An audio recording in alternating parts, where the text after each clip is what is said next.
जय श्री राधे, जय श्री कृष्ण।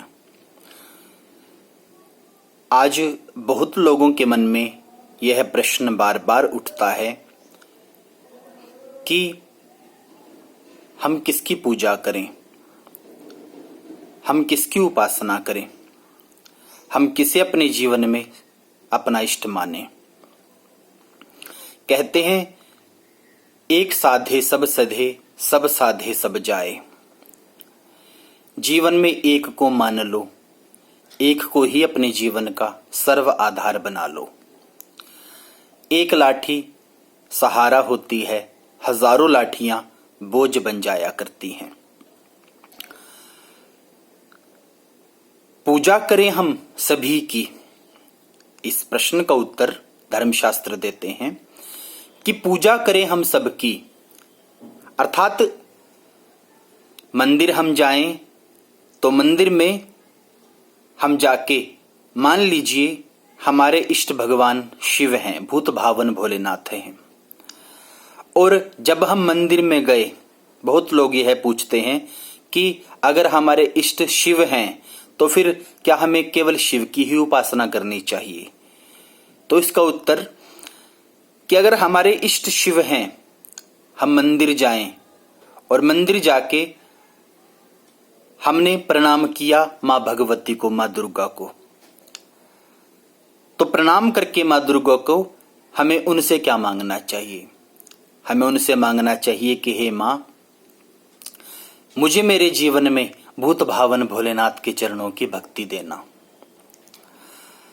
अगर हमारे इष्ट हनुमत लाल हैं, हनुमान जी महाराज हैं, मंदिर हम गए और मंदिर जाके हमने प्रणाम किया भगवान शिव को, तो शिव से हमें क्या मांगना है? जल चढ़ाते हुए, अभिषेक करते हुए, पूजा करते हुए भोलेनाथ की कि हे भोलेनाथ, मैं अपने जीवन का सर्व आधार हनुमत लाल को मानता हूं, मुझे हनुमान जी के चरणों की आप भक्ति देना। अर्थात पूजा करें हम सबकी, उपासना करें हम सबकी, परंतु सबसे हम मांगे क्या? सबसे मांगे हम अपने इष्ट के चरणों की भक्ति। अगर आपके इष्ट भगवान श्री कृष्ण हैं, आप मंदिर जाते हैं, आपको मंदिर में जो देवी देवता हैं, अगर वहां पे शिवलिंग स्थापित है तो शिवलिंग पे जल चढ़ाइए, प्रणाम करें। भोलेनाथ से आप अपने इष्ट भगवान श्री कृष्ण के चरणों की भक्ति मांगिए।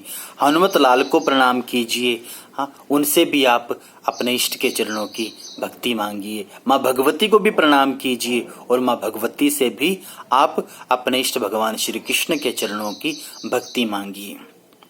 इष्ट के प्रति संपूर्ण समर्पण और संपूर्ण विश्वास ही इष्ट की कृपा को दिलाता है। अर्थात इष्ट की कृपा हमें तभी प्राप्त होती है अगर हमारा संपूर्ण समर्पण अपने इष्ट के प्रति हो।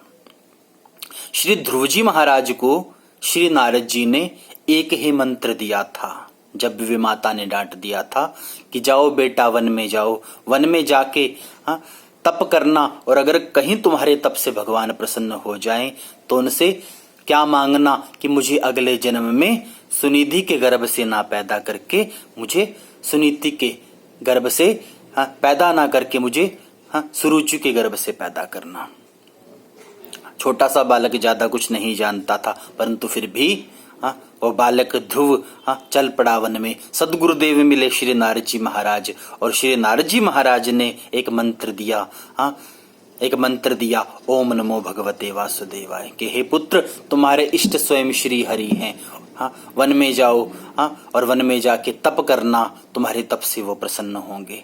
श्री ध्रुव जी महाराज ने अपने जीवन का सद आधार उस मंत्र को ही मान लिया और कहते हैं वन में जाके 5 महीने में स्वयं नारायण को प्राप्त कर लिया।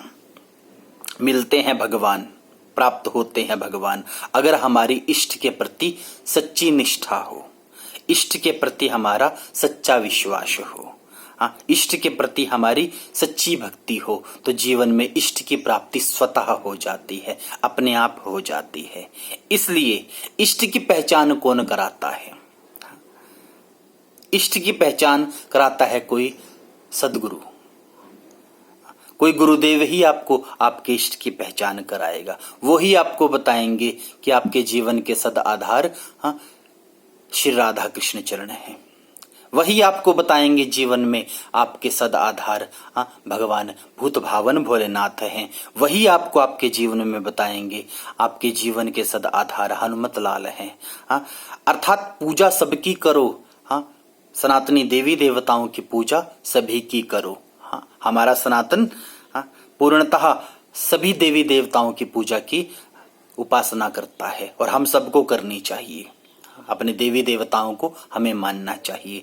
देवी पितृ उन सब की उपासना हमें करनी चाहिए। और इन सब की उपासना करते हुए हमें अपने जीवन का सद आधार अपने इष्ट चरणों को मानना चाहिए।